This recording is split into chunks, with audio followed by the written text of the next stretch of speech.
একটা খাওয়া দাওয়া পোশাক থাকে অনুরোধ করবো কিছু বলার জন্য।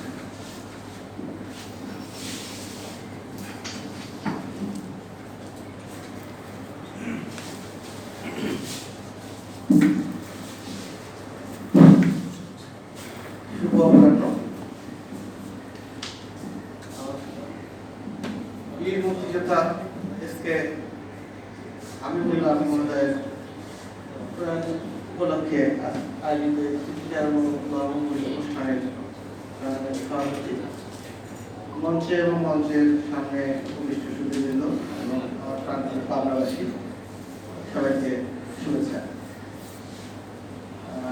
আমার পরিচয় আমি বলি, আমার নাম অধ্যাপক ডাক্তার কামরুল প্রসাদ সাহা। আমার বাড়ি পাবনার সুজানগর উপজেলার সাতবাড়িয়া গ্রামে, আর আমি এখন আছি অলরেডি বলা হয়েছে ট্রেজারার হিসেবে দায়িত্ব পালন করছি শেখ হাসিনা মেডিকেল বিশ্ববিদ্যালয় খুলনাতে। আমি প্রথমে আমাদের পরম শ্রদ্ধেয় এসকে হাবিবুল্লাহ সাহেবের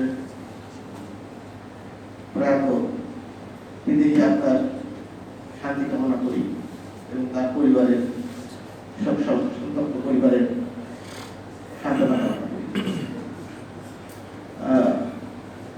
আজ আমরা এই বাংলাদেশের নাগরিক, বাংলাদেশের শ্রেষ্ঠ সন্তানেরা ছিলেন মুক্তিযোদ্ধারা, বীর মুক্তিযোদ্ধারা। তার মধ্যে একজন এসকে হাবিবুল্লাহ।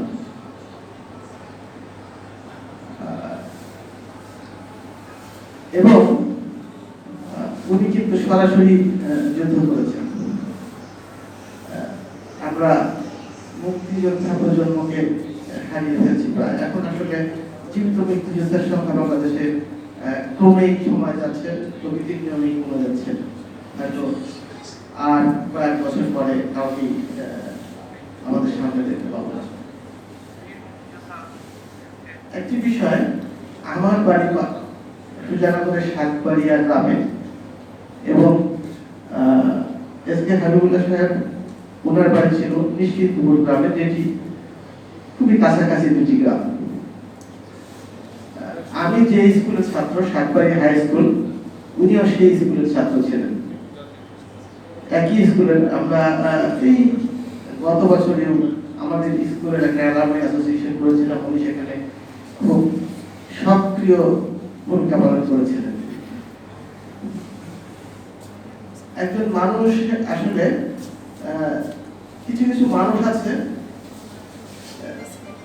একটা কথা আছে প্রথম দর্শনে অনুভূতি।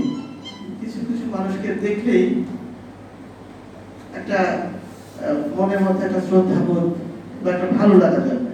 এসকে হাবিবুল্লাহ ছিলেন তাই। ওনার ব্যক্তিত্ব ছিল অত্যন্ত আকর্ষণীয়। আমি ওনার সঙ্গে আমি ওনাকে চাচা বলে ডাক্তার সম্বোধন করতাম, চাচা হিসেবে। উনি আমাকে ডাক্তারবাবু বলে ডাক্তার। যখন কোনো অনুষ্ঠান আমরা অন্যান্য অনুষ্ঠানগুলোতে আসলে কি ডাক্তারবাবু আসেন, এরকম চাচা বলতাম কেমন আছেন, খুব ভালো সম্পর্ক ছিল।